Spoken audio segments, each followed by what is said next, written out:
Bienvenue sur ma chaîne. Je t'envoie un arc-en-ciel de bonne humeur. Aujourd'hui, on va parler d'un sujet qui me tient à cœur. Donc, ce sont des algues. Ça s'appelle les sargasses.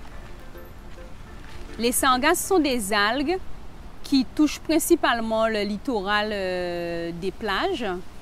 Donc, les plages à Kawikira, là où je vis. Et ce sont des algues, quand elles commencent à pourrir, elles dégagent une odeur nauséabonde, apparemment toxique, qu'on ne devrait pas respirer. C'est un problème qui revient chaque année depuis 2011. Apparemment, ce sont des algues qui viennent du Brésil à cause du réchauffement climatique et de la pollution sous-marine. Donc, la plupart des plages se retrouvent envahies par des algues sargasses. Je vais te montrer quelques photos pour que tu vois comment ça fait dégueulasse. Et du coup, le gouvernement met en place des mesures pour pouvoir nettoyer ces choses-là. Malheureusement, c'est tellement bien organisé que tu vas voir par toi-même que les plages sont encore dégueulasses. Sur les photos que je vais te montrer, tu vas te rendre compte par toi-même.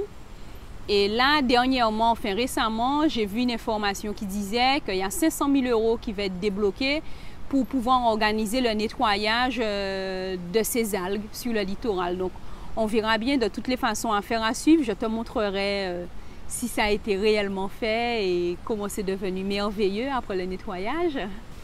Aussi, on dit que c'est l'utilisation de pesticides et de produits agricoles en tout genre qui ferait naître ces algues-là et que les algues viennent de l'est du Brésil et longent l'océan Atlantique et viennent en fait échouer sur le littoral de Kawikira. Il y a d'autres îles qui sont touchées aussi dans la Caraïbe, mais en tout cas, pour nous, c'est sûr et certain, on est bel et bien touchés. Donc, tu vas t'en rendre compte. Voilà les images des plages que j'ai. Je te laisse constater par toi-même les dégâts. Je te laisse constater par toi-même comment c'est moche, comment c'est sale, sans compter l'odeur. Donc, il y a des gens qui disent que ça sent l'œuf pourri. Bon, moi, je ne trouve pas que ça sent l'œuf pourri, mais c'est clair que ça sent pire que l'œuf pourri, moi, je trouve. Ça sent vraiment presque des excréments en fait en train de se décomposer. Hein. Bon, après c'est la nature, hein, mais ça sent vraiment. Ça se voit que c'est quelque chose qui est né par rapport à des produits chimiques. Ça se voit. Ça nuit également aux pêcheurs parce que ça les empêche de naviguer correctement. Ça peut rester accroché dans les hélices du moteur de leur bateau. Donc c'est pas du tout agréable pour eux. Sans compter les dégâts que ça fait à la coque du bateau. C'est les engrais qui sont utilisés pour l'agriculture dans l'Amazone, qui sont donc rejetés, les engrais sont rejetés dans le fleuve et ensuite les fleuves se jettent dans la mer et puis ça donne naissance aux algues sargasses. Apparemment, c'est comme ça que ça fonctionne. Et ensuite, ces algues-là qui sortent de l'est du Brésil dérivent et arrivent jusqu'à nous et gâche le littoral des plages de Kawikira. Les algues sargasses sont riches en hydrogène sulfuré et c'est pour ça que ça sent mauvais. Mais ça sent vraiment pire que l'œuf pourri. Hein.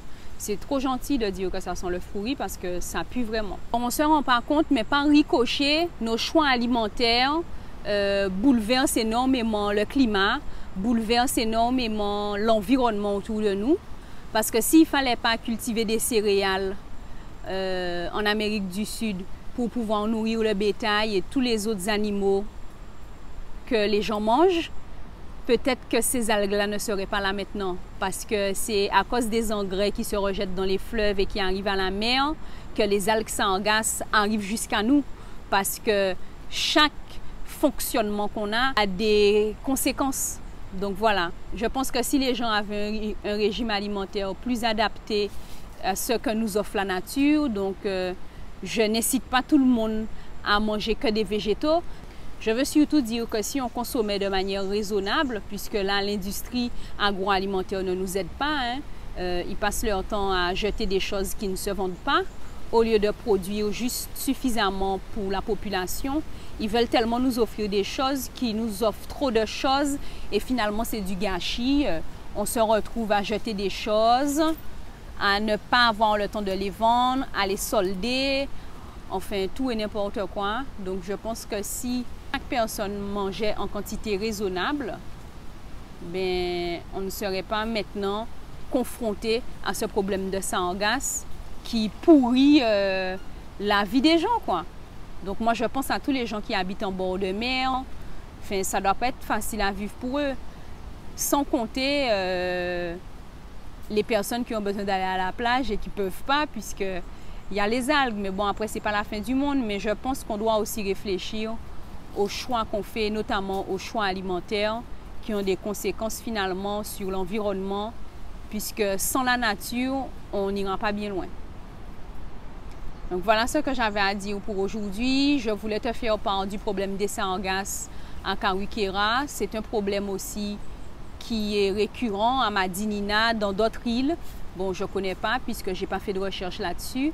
Mais en tout cas, pour ces deux îles-là, c'est sûr et certain qu'on est gâté en termes de sargasses. C'est vraiment une pourriture, ce truc. Alors, merci d'avoir regardé ma vidéo. N'hésite pas à la partager. Mets-moi un pouce puisque c'est sûr que tu as aimé. Et n'hésite pas à me dire en commentaire de quoi tu voudrais que je parle ou si tu as des questions, pose-les-moi ou envoie-moi un DM sur mon Instagram. Et je t'envoie plein de bisous et je te dis à bientôt pour une prochaine vidéo. C'était Angalia.